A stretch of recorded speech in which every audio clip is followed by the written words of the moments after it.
Good afternoon, and welcome to the latest edition of the TCR Dialogues. I am your host, Chuck Hobbs.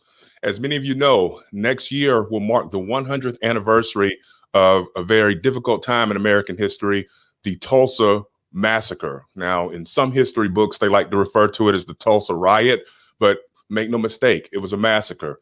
Young 21-year-old Dickie Rowland was accused of having raped Sarah Page. He was arrested on or about the 31st of May of 1921. And over the next 3 days, white mobs looted, burned, and destroyed the Black Wall Street and Greenwood section of Tulsa, Oklahoma. And to this day, we are still fighting for justice on that matter. My guest this afternoon will be someone who will be able to shed some light on what is going on in that city. He is Reverend Dr. Robert Turner of the Vernon A.M.E. Church in that city. Good afternoon, Dr. Turner. Good afternoon, Chuck. All right, it's good to meet you. Now, I always start these dialogues off with paying homage to our faith. I give and bring greetings from the Bethel A.M.E. Church here in Tallahassee, Florida, which is led by Dr. Julius McAllister. And I also give a shout out to Bishop A.J. Richardson, a mentor of mine and a great man. I want to start by asking you, can you describe how your faith has helped you throughout your life and discuss how important the A.M.E. Church has been for you through the course of your professional career? My faith is truly my everything. I was brought up in the A.M.E. Church. Both my parents were AMEs. I mean, I'm like a sixth generation AME on my dad's side, and like a fifth or sixth generation AME on my mother's side as well. My father, who is a lifelong AME, is very actively involved in the lay organization in my home state of Alabama. Named me for the founder. I was his only son, and so most men, would use that opportunity to have a junior, right? But my dad, instead of giving me his middle name, which his full name is Robert Lewis Turner, he gave me the name of our founder, Richard Allen. So my full name is Robert Richard Allen Turner. And just being raised in the church from the very beginning, my grandmother was my Sunday school teacher. The church, the A.M.E. Church, has been my incubator, and it has taught me more than I could ever share, and has given me more than I can ever repay. And so I'm eternally indebted to God for this beautiful denomination we call the African Methodist Episcopal Church. Indeed. Dr. Turner, as I alluded to in the opening, next year marks the centennial of the Tulsa Massacre. And I know that you are knee-deep in all sorts of efforts with regards to making sure that that ignominious event is never forgotten here in the United States of America, but that also that there will be some measure of reparations that may ensue for not just the Tulsa Massacre, but for all of the difficulties our people have faced since being brought to these shores. I'd like to ask you, when you consider what our ancestors went through in Tulsa in 1921, and then you see how things are in Tulsa in 2020, what are the similarities and the differences from your perspective? The similarities that we see from 1921 to today is that Black lives have always been under attack, right? 1921, you had the most prosperous place for African Americans in the country.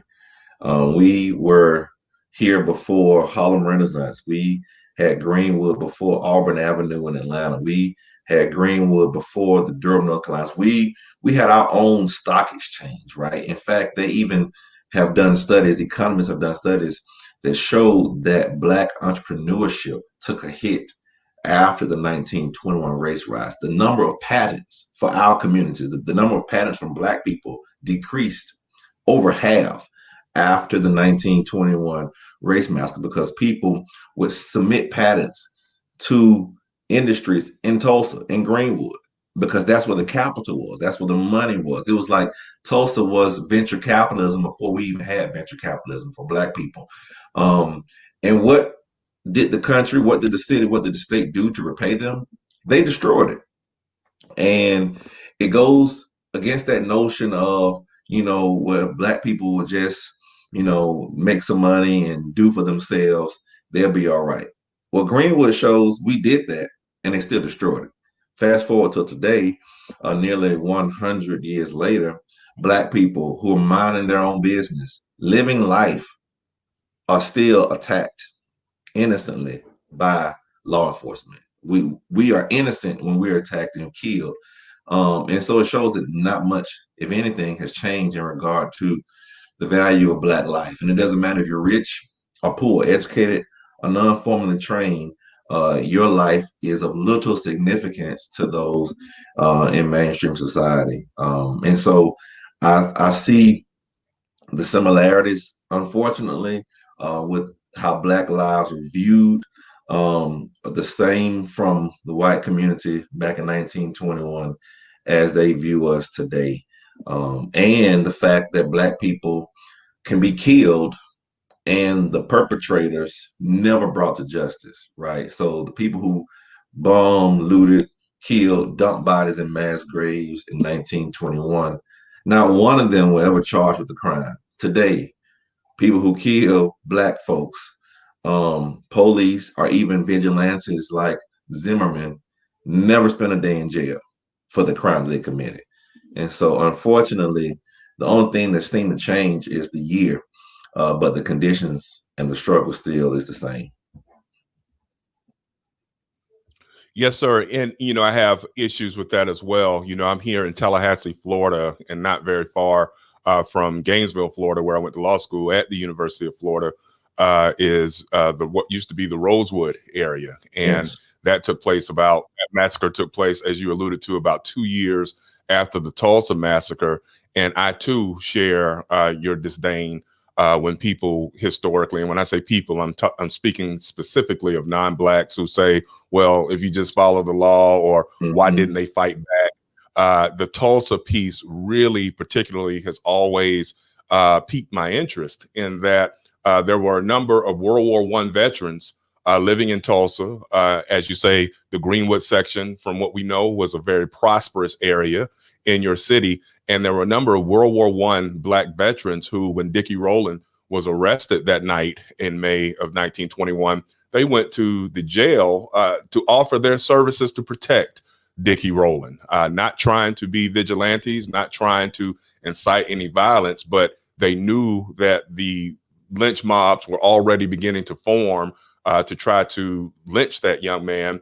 And then it turned into a free-for-all. And I'm not sure if you're familiar with the HBO series that came out last year, The Watchmen, where the very first episode of The Watchmen, they had a very harrowing description, so to speak, of what that looked like. It was fictional, but it was so graphic to the point where I think for the first time, many of us got to maybe somewhat consider what type of abject horror our ancestors must have been in, knowing that they had done nothing wrong, but were being killed, I think in part because they were so prosperous. And having said that, I have to ask you, in what ways, Dr. Turner, is your city still dealing with some of that legacy from 1921? Is it something that's very noticeable if I were to come and visit that city, or is it something that more or less is swept under the rug these days?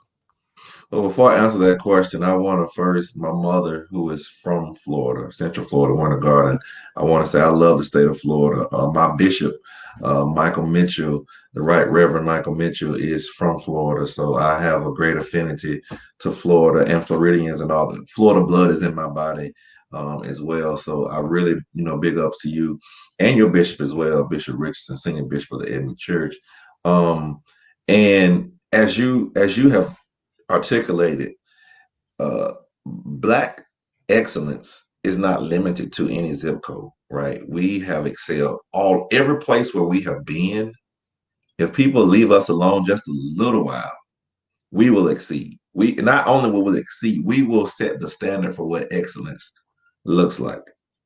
And so what we did here in Greenwood, we set the excellence, well, we set the standard for what excellence looks like. And after they destroyed, Black Wall Street, with no help from any governmental entity, with no help from the state, with no philanthropic grants, or urban renewal policies. In fact, the city told folks not to help us in Greenwood as we were trying to rebuild. We rebuilt anyway, Chuck. We rebuilt bigger and better than before. And that ticked white folks off. Like they couldn't stand it. Because we rebuilt bigger. So what did they do? Decades later, 1960s, interstate highway needing to chart a path through Oklahoma, they put it smack dab through the heart of the Black community. And guess what? Tulsa is not unique. In most metropolitan areas, the interstate highways goes through the heart of what once was the main hub of Black enterprise. You wonder why there's a Chinatown or Germantown, a little Mexico in different places, and no Black town or whatever. It's because the Black towns, the Black commercial enterprise zones in every major city was run through by interstate highways. We had our Black enterprise zones in the 1920s. And so what that did, though, was that it allowed for the government and policymakers during a very overtly racist time in America's history to carve out ways to destroy that. So what they didn't destroy by fire, they did with the interstate highway. And then they come back from the interstate highway building to do this thing they call urban renewal, Lyndon Baines Johnson model cities approach, which effectively became urban removal. So they bought property on pennies on the dollar, right? Because it's just now been depressed by this interstate highway going through. So folks were selling land and getting peanuts on the dollar, really. And now, as a result of that, the largest landowner in the Greenwood area is the city of Tulsa, the very city that caused and was complicit during the Race Massacre of 1921. And the only thing that's still Black owned on the original Greenwood Avenue is the A.M.E Church, Historic Vernon A.M.E Church. The A.M.E Church is so remarkable. We have the only piece of property owned by Black people in a space that was the best and most prosperous place for Black folk in the country. And in the whole Greenwood district, there are just two churches in the same original location. But the A.M.E Church is the only entity that is in the same spot and that continue to worship. We have not taken a Sunday off. The other church in our district, they stopped worshiping there for a little while because it was just terrible trying to rebuild. But Historic Vernon A.M.E Church is the only place, is the only thing, period, in Tulsa, located in the same spot that has never taken a Sunday off. Even after the massacre, we came back to the church and worship in the basement. Even during the massacre, folks came to the basement to hide, to keep from being killed during the Race Massacre. So how we're dealing with this legacy, every day we see the trauma. Every day we see the largest landowner being the very entity that caused our destruction. Every day we look at the interstate highway that goes right next to the church, right? Every day we see what was ours, and now it is just clear green space, or now high-rise buildings. People took our model for downtown excellence and took the land out of our hands and basically duplicated what we had. And but now it's white on. Dr. Turner, that is an amazing testimony, again, to the resilience of our people and the resilience of the Vernon A.M.E Church in your city, that even in the midst of potentially hundreds of deaths, destruction miles wide, and the fear of more deaths, that people still found refuge in the basement and still were able to worship in the days after. I mean, again, we come from some powerful people. And like you, one of the things that really hit me was, again, when we grew up here in Florida, everyone had heard about the Rosewood Massacre. I mean, even long before the state of Florida had begun its commission to determine whether to provide reparations, which is something that I definitely want to talk to you about here this afternoon with respect to Tulsa. But even though I knew about the area, even though one side of my family actually lived and worked as sharecroppers adjacent in the county, adjacent to where Rosewood was during that period of time, I had never been. And I want to tell you that maybe 3 years ago, I had court in Levy County. And after court, I got on Google and was able to find the precise location of where Rosewood was. And so I went. And what was interesting, as I saw the marker that the state of Florida had erected to commemorate the events that had happened there in 1923, I just walked around some, and maybe about a half mile, a little longer. And what was interesting to me was that all of that Black property, a Masonic lodge, school, houses, all belong to white people now. And I couldn't help but think to myself, wow, our ancestors owned property, and yet at some point in time, what was theirs lawfully now belongs to people who are descended from the people who removed them from the land forcibly through death and destruction in the first place. So again, just as we have fought these battles here in Florida, you all have to fight for justice over in Tulsa as well. Now, before we get into the reparations talk, I want to ask you this. Earlier this summer, the eyes of the nation were squarely upon Tulsa, Oklahoma, because as we got closer to the Juneteenth celebration on about June 19th of this year, President Donald Trump had indicated that he wanted to have a political rally on that day in your city. After some brushback, he decided to have it the very next day. But what were your thoughts when you first heard that the president wanted to have his rally, his first rally since the COVID-19 pandemic had started in earnest earlier this year in your city? What was going through your mind then? I was completely appalled and disgusted that because originally he chose to have his rally on Juneteenth, and I was completely appalled and disgusted. And so what I did, I was asked to go on MSNBC, and I spoke about how, Donald Trump cares more about Black votes than Black people. And that kind of went viral on the Andrea Mitchell show. And they changed the date after the interview. They changed it to the next day, but was still on Juneteenth weekend. So the fact that first of all, I don't let our mayor off the hook on that, because he came to a city where our mayor had stated we were closing everything down, that we were not having any public events because of COVID. But now when the president wants to come, you go back on your word and you open up the largest venue we have in the city to have a super spread event, right? And this is the same event, unfortunately, that Herman Cain attended and later was found out he had COVID and he died, right? And so who knows, if there was no Trump rally here on Juneteenth weekend, Herman Cain may still be alive today. And I don't think the president has ever answered for that. So that's just a side off in the parking lot by itself, how huge and traumatic that is, and how I don't even think Herman Cain's name was mentioned at all during the Republican National Convention, and so to see President Trump choose Juneteenth weekend to relaunch his campaign in the midst of a COVID crisis showed just how out of touch he is with the rest of the country and world at that time, because everybody was on a shutdown. And just shows how disrespectful he is toward African Americans. Everybody knows that. And then he has the audacity to say that he gave Juneteenth more notoriety, like, because nobody knew about it. Well, Black people knew about it, and we're somebody, So it's just complete. It shows how complete disregard he has for the African American community, and how every time there's a movement of uplift for our people, he seems to wants to come and throw water on it. So we were having a big celebration for Juneteenth.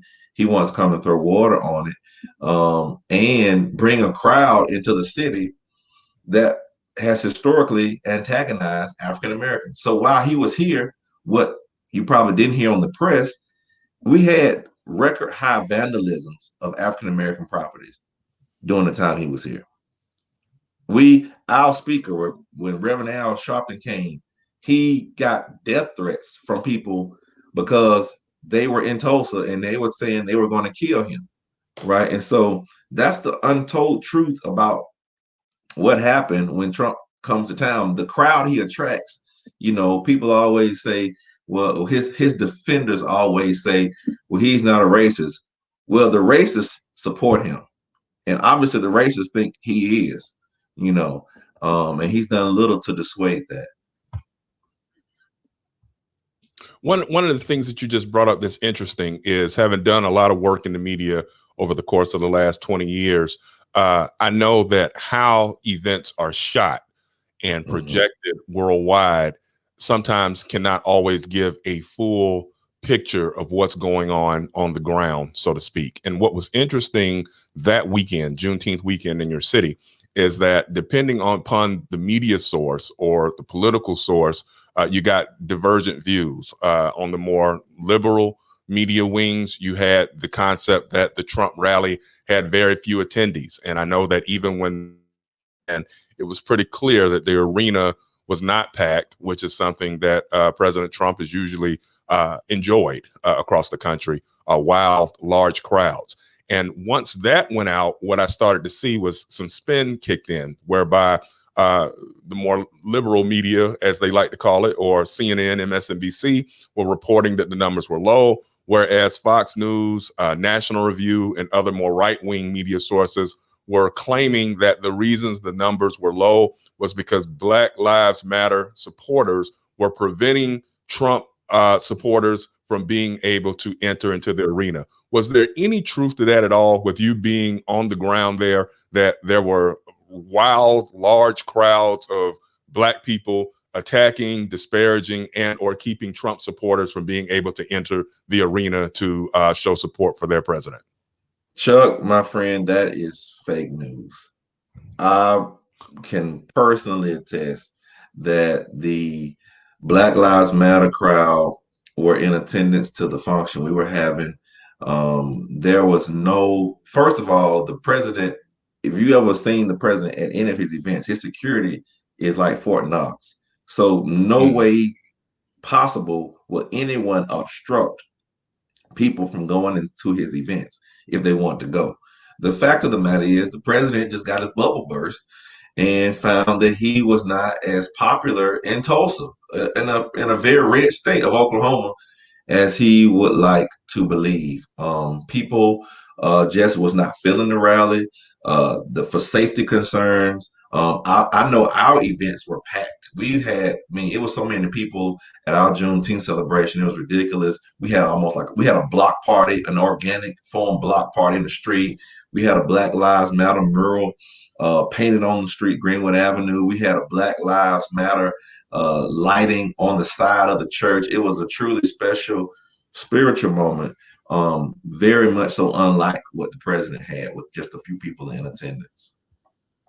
Absolutely. And I imagine that your rally also adhered as greatly as it could to the whole social distancing piece. Yes. You alluded to earlier about Herman Cain passing away from COVID-19. And, no matter what his politics may be, he, like I, went to Morehouse College. And so I was saddened when he died, just from the standpoint of, again, I did not agree with his politics 9 times out of 10. But at the same time, he was a Black man and a Black father. Right. And an individual who loved and worshiped God in his own way. And I often wondered, when he got put into ICU, whether he thought even for a second whether he had made a grave error in regards to going to that rally, shunning the mask, and not just shunning the mask, but poking fun at those of us who are wearing masks out here, as if we are somehow weak for doing so, when in reality, we're just trying to do what the scientists are telling us to do to help flatten the curve. So I appreciate that. And I have to ask, now you also had your own run-in with Trump supporters earlier this summer. Can you talk a little bit about that? Yes, and before I even answer that, I want to just give a huge shout out to you all in TCR Dialogues, especially Dr. John Thomas, because the little small segment we just gave about Herman Cain and his life and what he means to Black people, even though we disagree definitely with all his policies, you don't hear that verbiage anywhere else, right? It's like this voice is void in national conversations. The right, Fox News hasn't talked about Herman Cain at all, pretty much, and none of the so-called mainstream media has as well. So I really thank God for the vision of Dr. John Thomas and yourself being the host and what you are creating this TCR Dialogues to be. And so, now to answer your question about what happened to me on City Hall, on the steps of City Hall. Anyone who knows me knows that I've been going to the steps of City Hall now for over 2 years. And I've been doing it simply because I was told by God to do it. And I try to be obedient to what God asked me to do. And this one particular, and I go the same day, the same time, and say basically the same thing, right? It's the same message, just maybe in a different way. This one time I went, this one Wednesday that I went, there was a huge crowd of anti-mask people there, right? Overwhelmingly white, all ultra conservative, screaming and yelling about not wanting to wear masks. The city council that day was voting on a mask ordinance, and the people were there. They had been there since like that afternoon. And so when I pull up, I see a crowd, and I say, "Well, I'm still going out, because God didn't tell me to stop, you know." And so I get out my car.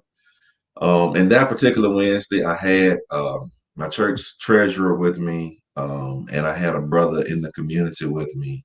Both of them were filming, right? And when I got out and I went to my same spot, they were like a few yards away. They were like 20 yards away from where their speaker was 20 yards away, but they had people all around.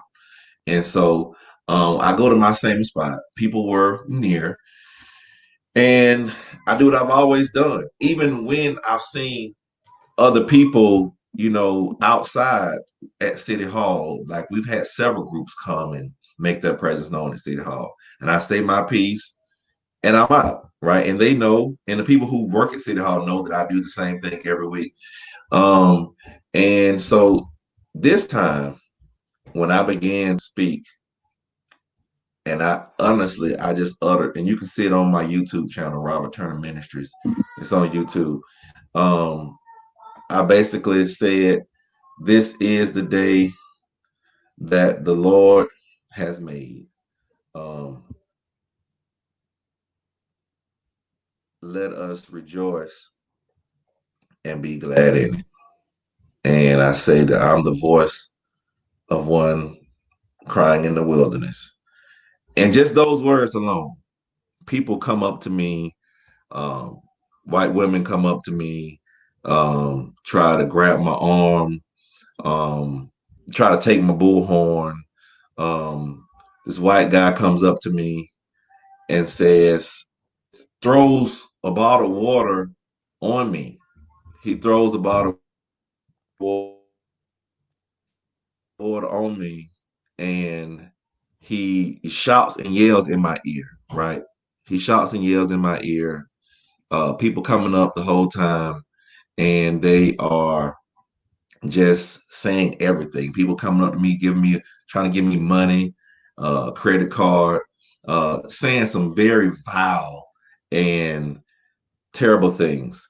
And I just I couldn't understand what was going on. All I knew is God just kept telling me to speak. God kept telling me to speak. And when I did, um, I felt this covering over me. Like while those ladies were grabbing my arm, I thought, right, okay, I'm 6'6". I work out.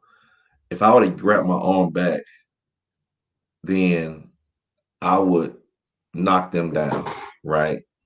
If I were to um, just move my arm out of the way, I would elbow somebody in the face.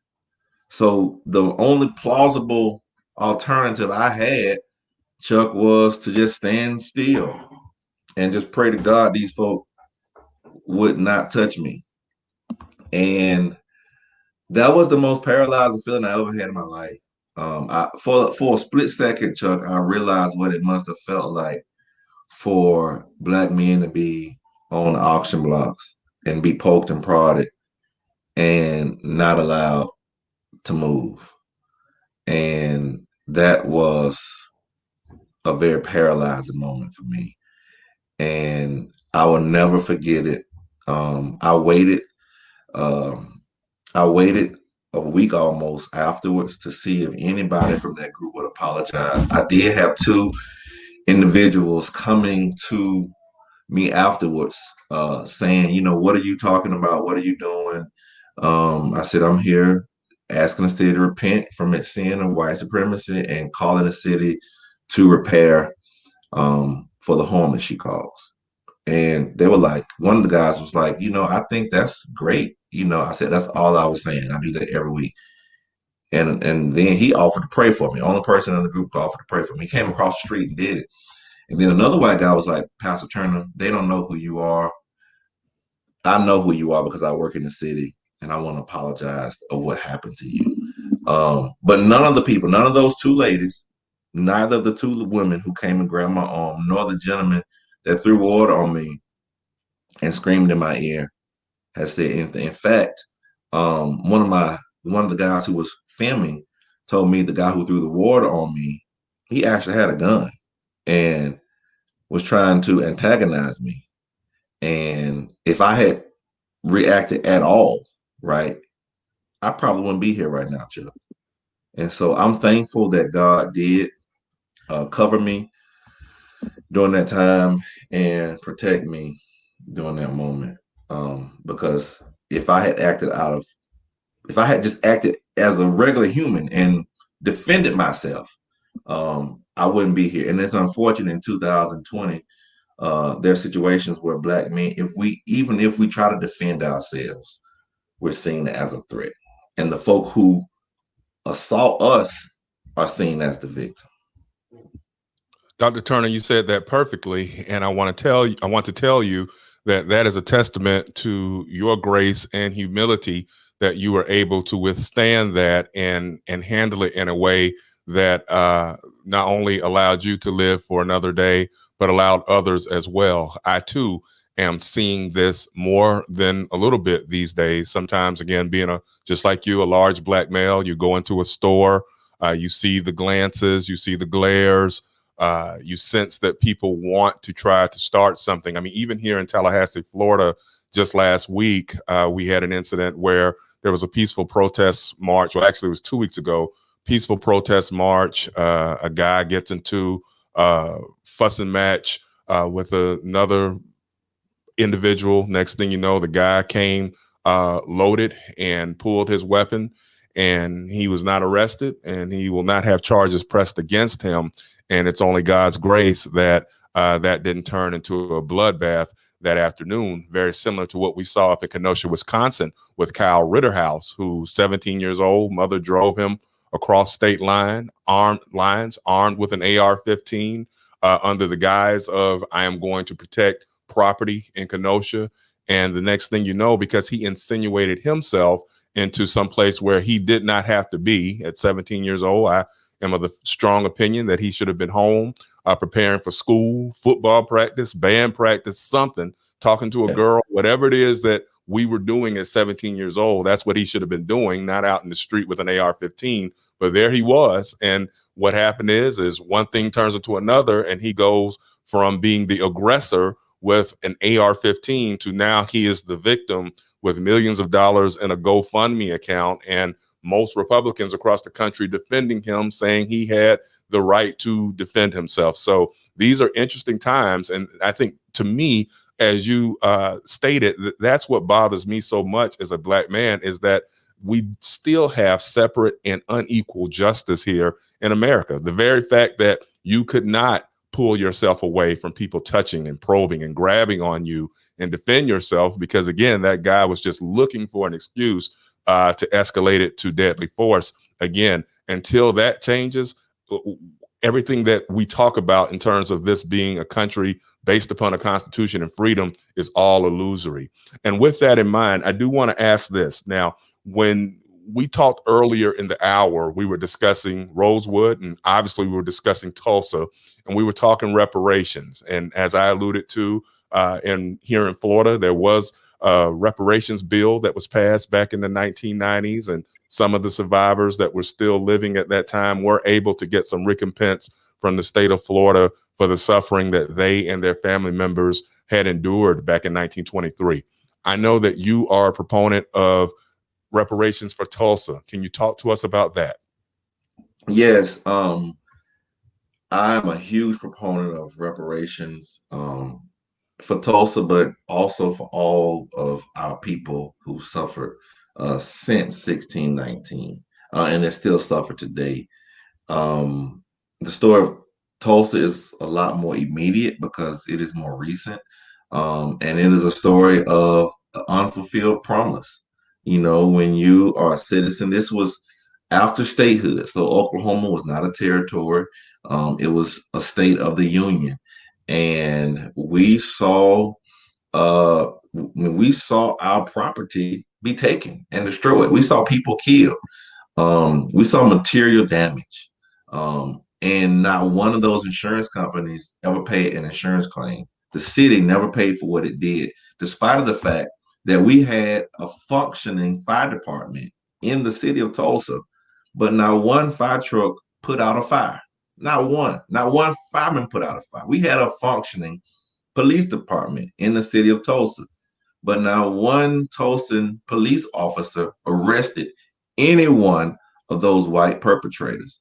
We had a functioning district attorney's office, and never to this current day has one district attorney in the city of Tulsa ever filed charges of any of the folks who killed, looted, and dumped bodies in mass graves.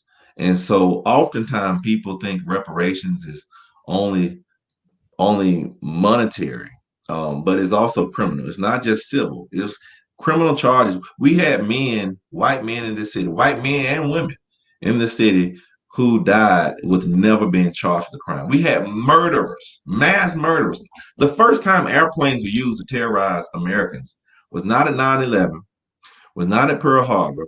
It was right here in Tulsa, Oklahoma, on Greenwood. And the folk who flew those planes never were charged with the crime, right? But the folks who dropped bombs on Pearl Harbor, folks who ran planes into the World Trade Center, today is 9/11, right? Mm-hmm. The folks who did that in 9/11, we went and we had a so-called war on terrorism. We still in Afghanistan. We still have troops in that region, and we destroyed that region and we built it back up after Pearl Harbor. When the Japanese dropped bombs on our troops at Pearl Harbor, we went to Japan and we dropped the bomb on Hiroshima. To this day, you still feel radioactivity in Chernobyl.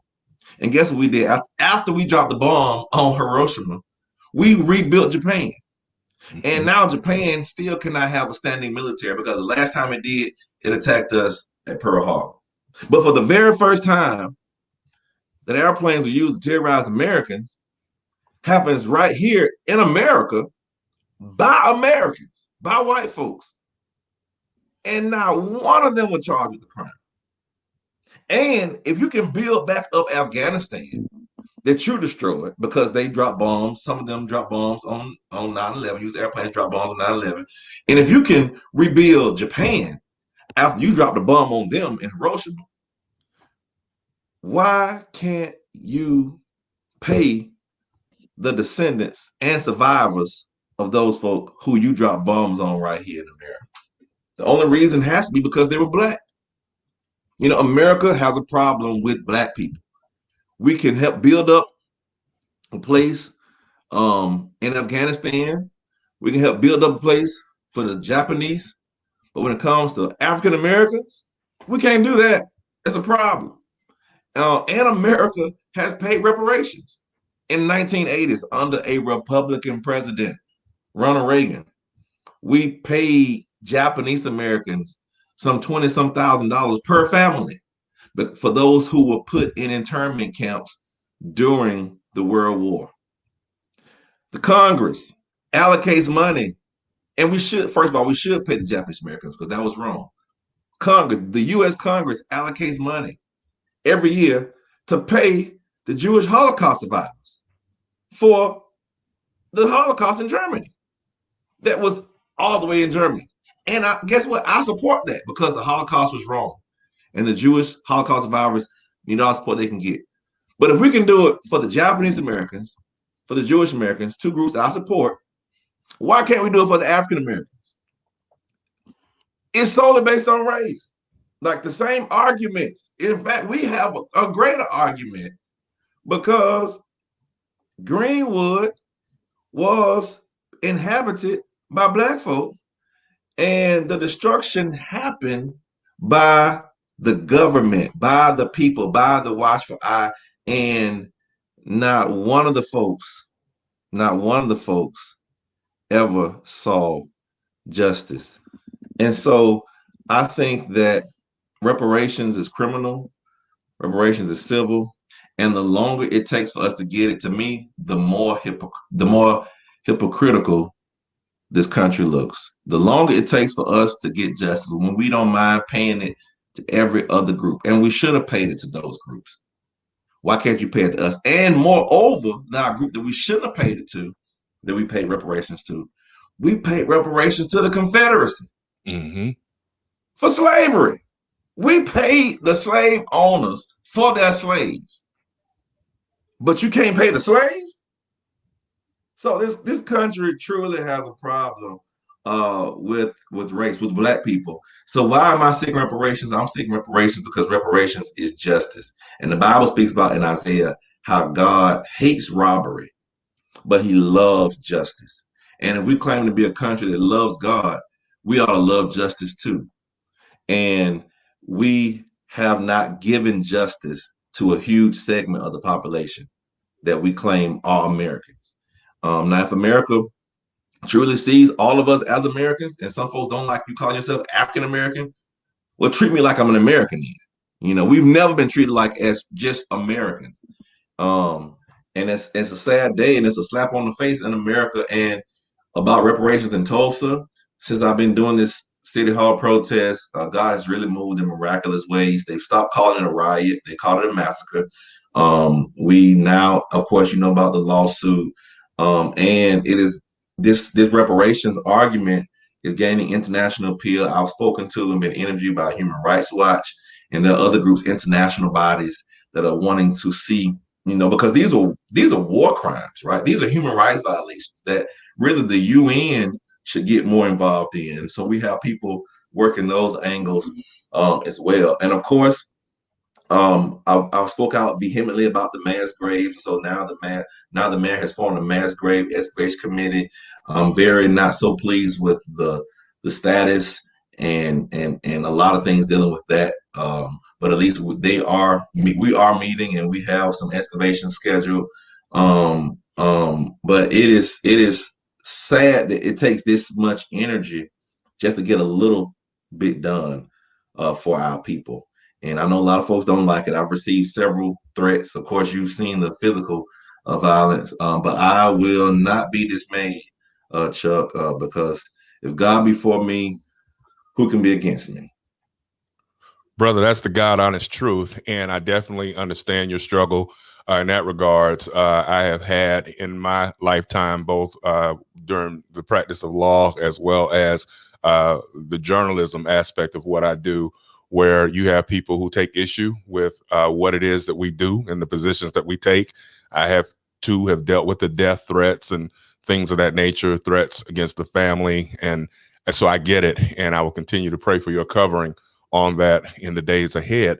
One of the things that you pointed out was the mass graves. And I also want to highlight this. This is a quote from the grand jury report in Tulsa in June of 1921. Quote, "We find that the recent race riot was the direct result of an effort on the part of a certain group of colored men who appeared at the courthouse on the night of May 31st, 1921, for the purpose of protecting one Dick Rowland. There was no mob spirit among the whites, no talk of lynching, and no arms. The assembly was quiet until the arrival of armed Negroes, which precipitated and was the direct cause of the entire affair." So that goes back to exactly what you're talking about. No one was ever held accountable because, again, when Black people went to try to protect one of their own who was about to be lynched, next thing you know, all hell broke loose. And what happened then is you have the mass graves, which also brings me to a point. I remember years ago when I was reading some of the transcripts on the Florida legislature with regards to the reparations for the Rosewood Massacre survivors. And one line stuck out to me and still does to this very day, which is one person who at that point in the early 1990s was well in his 80s. He was a young guy when the massacre down in Rosewood took place, but he had a distinct recollection that for the next 30 some odd years after they killed all those people in Rosewood, he said in any given day, he could be out in the woods hunting or on the lake or on the rivers fishing. And next thing you know, a skull or a bone would just pop up out of nowhere, which led me to understand then and still know that we will never know the true death toll because in America, they have always underreported when it has been white violence against Black people. So I also want to ask you this. I know we're getting close to the end of the hour. When we talk reparations, I know that that can come in various forms. You pointed to how the victims of the Japanese internment in the 1940s were able to get about $20,000 per family for their suffering.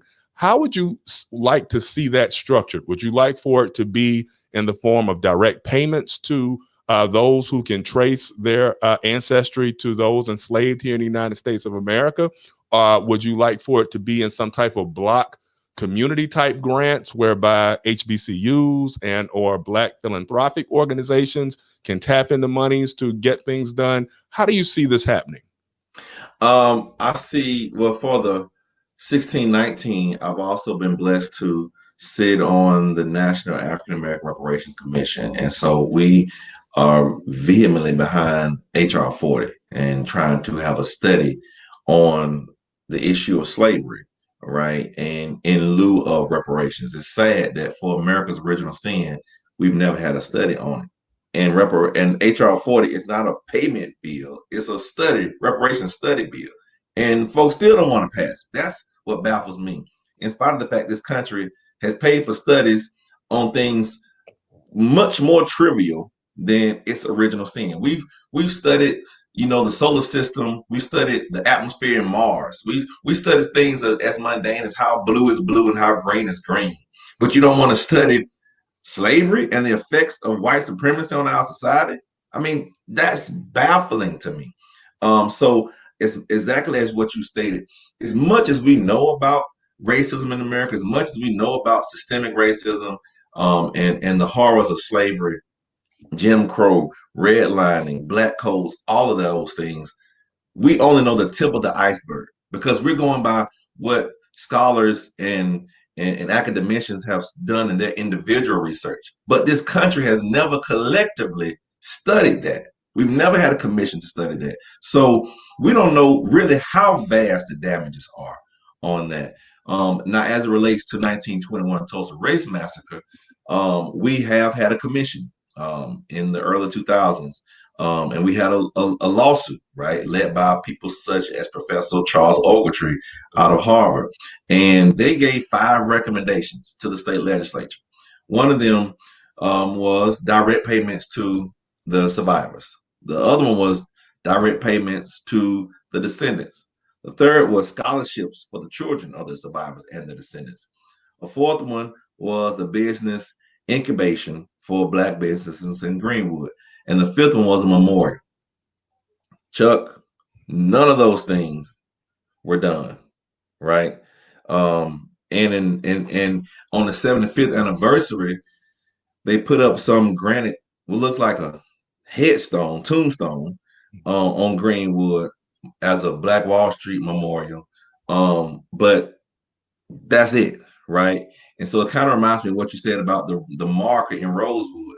We now have what I like to call a monument generation, where people get satisfied off mere markers and monuments and not material justice.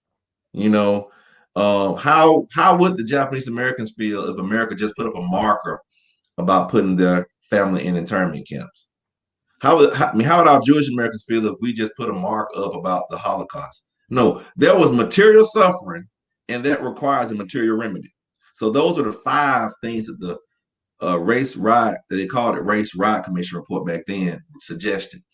Today, of course, I'm a part of a lawsuit, and we are now in discovery mode and trying to actually get information on how much did this city actually make. We talked about the press conference. Because now the very city, Chuck, that caused the massacre, that killed people and dumped their bodies in mass graves, has profited off the massacre, right? They're scheduling tours. People have been coming, especially since the Watchmen has come out. People have been coming into the city, staying in hotels, paying in the city, getting tax revenue all over the place. They put a baseball field in the heart of the Greenwood district. They now got a BMX enterprise coming to the Greenwood district. They're making money hand over fist off the very massacre that they started. And so we have a problem with that.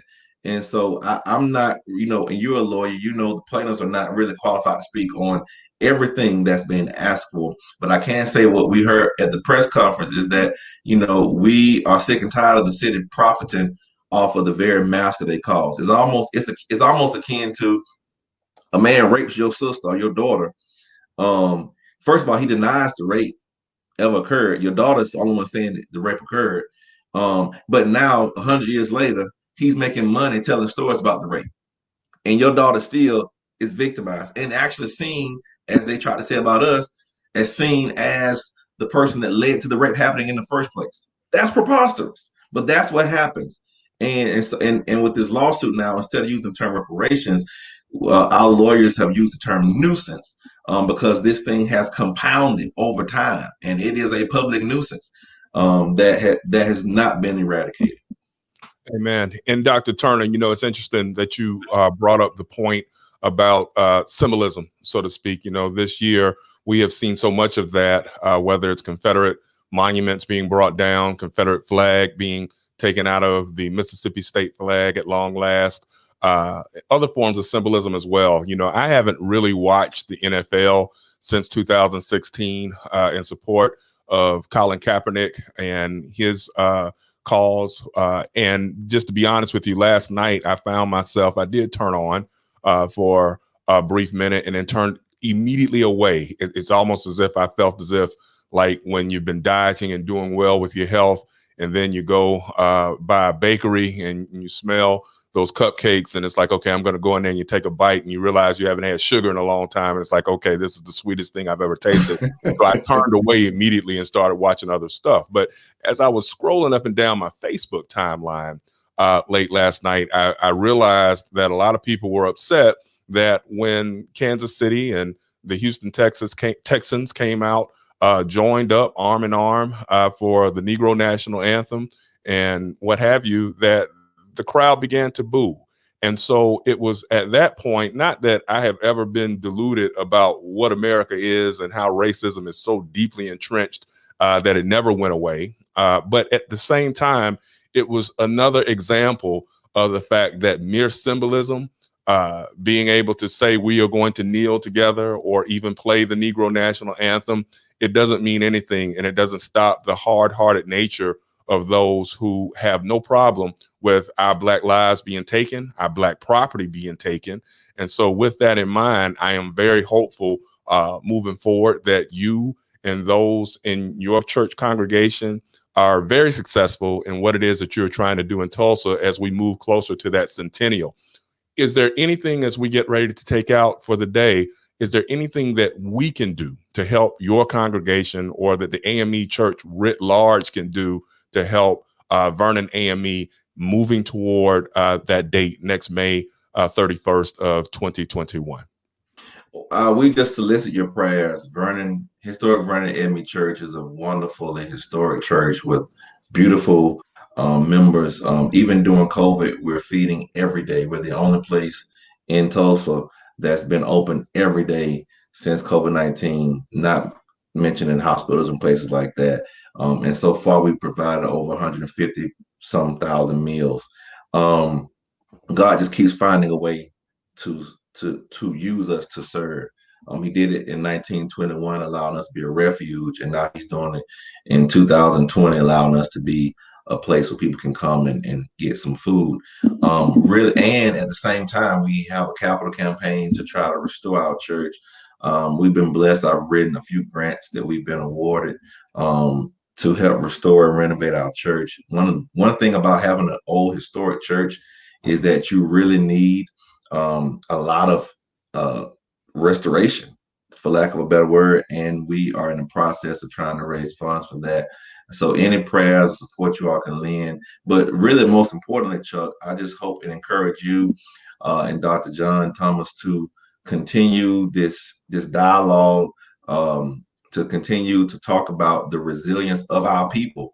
I don't see or hear anything remotely close to what you have just done anywhere else. And it is sad, what's happened to Black news. But I'm really seeing that this could really fulfill that void. And I just want to thank you all for having me on your show. And anytime, I love the A.M.E. Church, so I will make time to come back and share on any updates you would like for me to. Dr. Turner, with that, and we thank you. And yes, we will continue to do our part, just as we know you will continue to do your part in leading the efforts from the front line. So we thank you for being here this afternoon. And we also thank our listeners, and we want to thank our sponsors for today's show. The first one is Mr. Reverend Sylvester Beeman.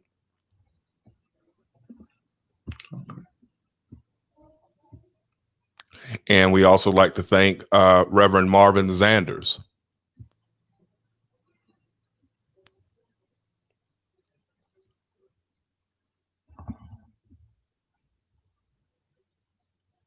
We also would like to pay tribute to my bishop, A.J. Richardson, who has the following public service announcement.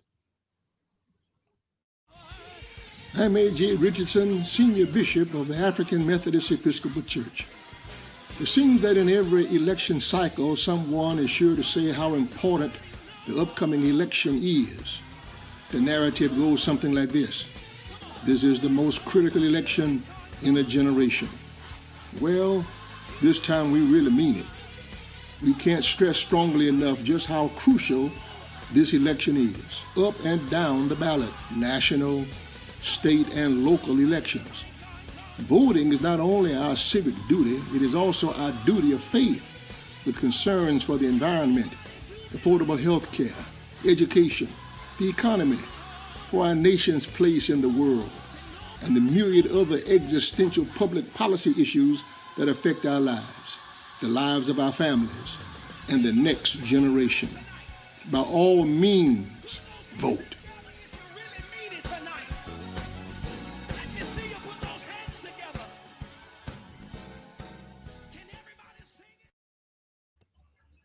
Thank you for joining us this afternoon. God bless and have a wonderful weekend.